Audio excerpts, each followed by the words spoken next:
Hi friends, income tax file చేసేటప్పుడు మనం particular గా సాలరీ ఇన్కమ్ ఫైల్ చేసే విషయంలో బిగ్గెస్ట్ కన్ఫ్యూజన్ వస్తుంది. ఓల్డ్ రిజమ్ తీసుకోవాలా లేదా న్యూ రిజమ్ బెటరా? కొలీగ్స్ ఒకలా చెప్తారు, సిఏ ఒకటి చెప్తాడు. ఈ రెండింటికి డిఫరెన్స్ ఏంటో క్లియర్ గా ఎక్స్ప్లెయిన్ చేస్తాను, వీడియో ఎండ్ వరకు చూడండి. First old rhythm. Old rhythm లో ట్యాక్సెస్ కొంచెం ఎక్కువ ఉంటాయి, కానీ డిడక్షన్స్ అండ్ ఎక్సెప్షన్స్ ఇంకా ఎక్కువ ఉంటాయి. మీరు ట్యాక్స్ సేవ్ చేయొచ్చు using section 80C PF, LIC, ELSS and section 80D health insurance, HRA and home loan interest. So old regime equal to higher tax rates plus more deductions. And next, new regime. New regime లో taxes కొంచెం తక్కువ ఉంటాయి, కానీ almost deductions లేవు.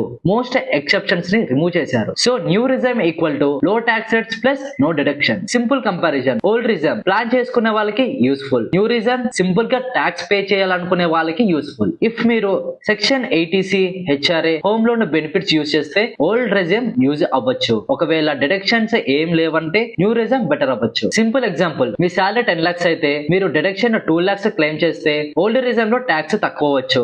ఒకవేళ deduction ఏమీ లేకుంటే new regime లో ట్యాక్స్ తక్కువ అవ్వచ్చు. ఇప్పుడు ఈ రెండిట్లో ఏది బెటర్? ఆన్సర్ సింపుల్, మీ ఇన్కమ్ స్ట్రక్చర్ బట్టి డిపెండ్ అవుతుంది. యూనివర్సల్ గా ఒకటి బెస్ట్ అని చెప్పలేము, క్యాల్కులేట్ చేసి చూస్ చేయాలి. కంక్లూజన్ చూసుకుంటే old regime tax saving options ఎక్కువ, న్యూ రిజైమ్ సింపుల్ అండ్ లో rate structure. Decision before financial year starting లో తీసుకోవాలి. ఒకవేళ మీకు ట్యాక్స్ సిస్టమ్ అర్థమైతే సాలరీ ప్లానింగ్ మీరు స్మార్ట్ గా చేయొచ్చు.